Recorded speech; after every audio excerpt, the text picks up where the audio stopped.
प्रिय प्रिय छात्रों, आज हम रूपक अलंकार पढ़ेंगे। रूपक अलंकार की परिभाषा देखते हैं। जब उपमेय और उपमान दोनों को एक रूप दिखाकर दोनों में अभेद स्थापित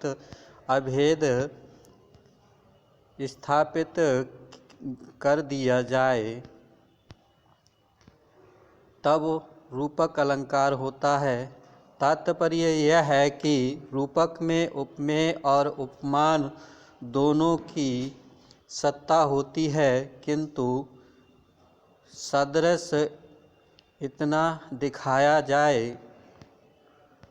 जाता है कि दोनों एक दिखाई पड़ते हैं, उनमें भेद प्रतीत नहीं होता है, वहाँ पर रूपक अलंकार होता है।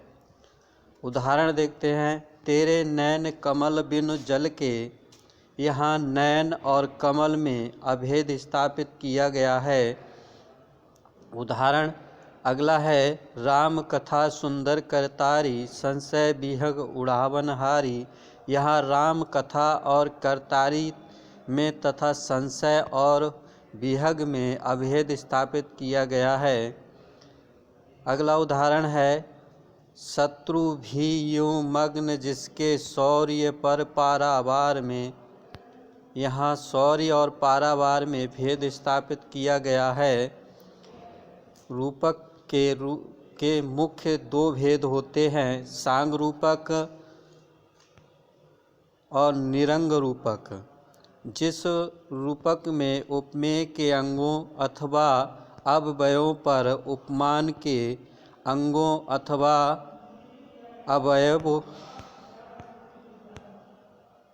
का आरोप किया जाता है, वहाँ पर सांग रूपक होता है। ऐसे उदाहरण हैं। उदित उदयगिर मंच पर रघुबर बाल पतंग, विकसे संत सरोज सब हर्षे लोचन भृंग। निरंग रूपक में देखें, जहाँ केवल उपमेय पर उपमान का आरोप हो, अंगों का आरोप ना हो, वहाँ पर निरंग रूपक अलंकार होता है। उदाहरण है शत्रु भी यूं मग्न जिसके शौर्य पर पारावार में।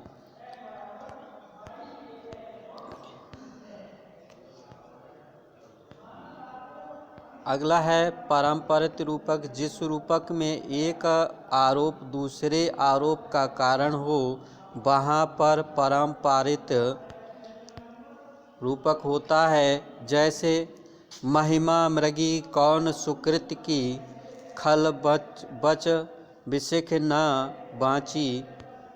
यहाँ महिमा में मृगी का आरोप दुष्ट वचन में बाण के आरोप के कारण करना पड़ा है, अतः यहाँ यह पारंपरिक रूपक अलंकार का उदाहरण है।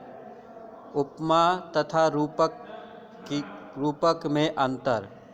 उपमा अलंकार में उपमेय और उपमान दो पृथक वस्तु होती है।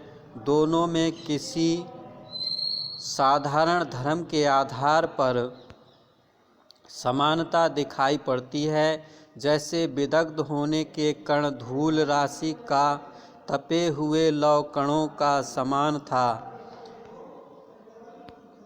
उक्त में उपमेय धूल कण का और उपमान लौह कण का दो पृथक वस्तु प्रतीत होती हैं, जिनमें विदग्धता धर्म की समानता है।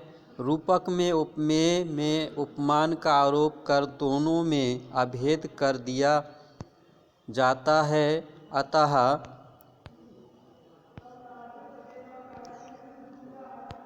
उपमेय और उपमान दोनों एक ही प्रतीत होते हैं। जैसे हे शत्रु भी यूं मग्न उनके शौर्य पर पारावार में। इस उक्ति में शौर्य और पारावार दोनों एक दूसरे से भिन्न नहीं बल्कि एक ही वस्तु प्रतीत होते हैं। तो आज के लिए इतना ही, कल फिर अगला अलंकार लेकर आएंगे। तब तक के लिए धन्यवाद।